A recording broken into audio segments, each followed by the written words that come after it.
Hi friends, എല്ലാവർക്കും പുതിയ വീഡിയോയിലേക്ക് സ്വാഗതം. അപ്പോൾ ഇന്നത്തെ ഈ വീഡിയോയിൽ നമ്മൾ ചെയ്യാൻ പോകുന്നത് ദിലീപിൻ്റെ ഒരു ഡ്രോയിങ് ആണ്. നമ്മൾ പാർട്ട് 1 ആയിട്ട് ഔട്ട്ലൈൻ ആണ് ചെയ്യുന്നത്. അപ്പം ഇതെങ്ങനെയാണ് ഔട്ട്ലൈൻസ് വരയ്ക്കേണ്ടതെന്നുള്ള കാര്യങ്ങളൊക്കെ ഞാൻ ഓൾറെഡി ഒരു വീഡിയോ ചെയ്തിട്ടുണ്ട്. അപ്പോൾ അതിൻ്റെ ലിങ്ക് ഞാൻ ഡിസ്ക്രിപ്ഷനിൽ കൊടുത്തേക്കാം. അപ്പോൾ അത് നോക്കിയിട്ട് നിങ്ങൾ ഇതുപോലെ ഔട്ട്ലൈൻസ് വരയ്ക്കുക. അപ്പോൾ ഞാനിവിടെ ഓരോ പാർട്ടായിട്ട് നല്ല സൂം ചെയ്ത് നിങ്ങളെ കാണിക്കുന്നുണ്ട്. ഇപ്പോൾ പലർക്കും വരയ്ക്കുമ്പോൾ തെറ്റിപ്പോകുന്ന ഭാഗങ്ങളാണ് കണ്ണൊക്കെ. അപ്പം ഞാനിവിടെ കണ്ണിൻ്റെ ആ ഒരു ഭാഗം മാത്രമായിട്ട് ഫോട്ടോ കാണിക്കുന്നുണ്ട്. എന്നിട്ട് നല്ല രീതിയിൽ സൂം ചെയ്തിട്ടാണ് കാണിക്കുന്നത്. അപ്പോൾ നിങ്ങളിത് തെറ്റിപ്പോകാണ്ട് വരയ്ക്കുക. അപ്പോൾ കണ്ണ് വരയ്ക്കുമ്പോൾ കണ്ണ് വരുന്നത് ഏത് കോളത്തിലാണെന്ന് വെച്ചാൽ ആ ഒരു കോളം നിങ്ങൾ എണ്ണിയെടുക്കുക. അതിനുശേഷം നിങ്ങൾ വരയ്ക്കുക. കറക്റ്റായിട്ട് തെറ്റിപ്പോകേണ്ട ആ ഒരു കോളം തന്നെ കറക്റ്റായിട്ട് നോക്കിയിട്ട് വരയ്ക്കാം കേട്ടോ. കാരണം നമ്മൾ ആ ഒരു കോളത്തിൽ എണ്ണുമ്പോൾ കറക്റ്റായിട്ട് എണ്ണിയില്ലെങ്കിൽ പിന്നെ നമ്മൾ തെറ്റിപ്പോയി വേറെ കോളത്തിൽ നമ്മൾ കണ്ണ് വരയ്ക്കുന്നെങ്കിൽ നമുക്ക് ഔട്ട്ലൈൻ മൊത്തം തെറ്റിപ്പോകത്തില്ലേ. അതുകൊണ്ട് കറക്റ്റായിട്ട് ആ ഒരു കോളം തന്നെ എണ്ണിയെടുത്തതിന് ശേഷം മാത്രം നിങ്ങൾ വരയ്ക്കാൻ തുടങ്ങുക.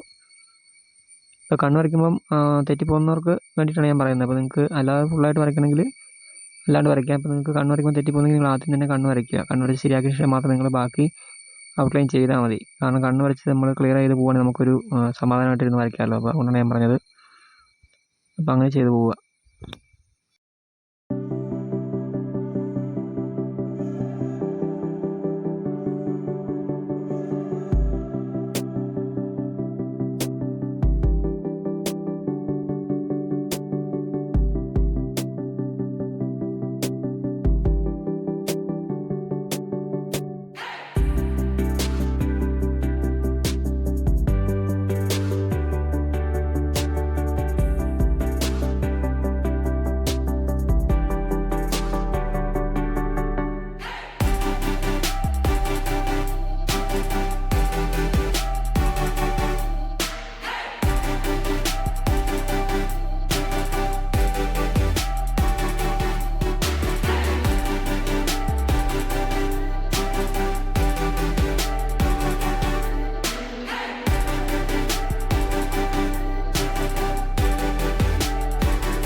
അപ്പോൾ നമ്മൾ കണ്ണിൻ്റെ ഭാഗമൊക്കെ വരച്ച് കംപ്ലീറ്റ് ആക്കിയിട്ടുണ്ട്.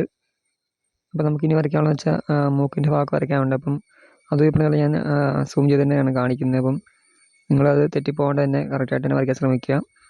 അപ്പം നിങ്ങൾക്ക് തെറ്റിപ്പോകാൻ ചാൻസ് ഉള്ള ഭാഗങ്ങളൊക്കെയാണ് ഞാനിപ്പോൾ സൂം ചെയ്ത് കാണിക്കുന്നത്.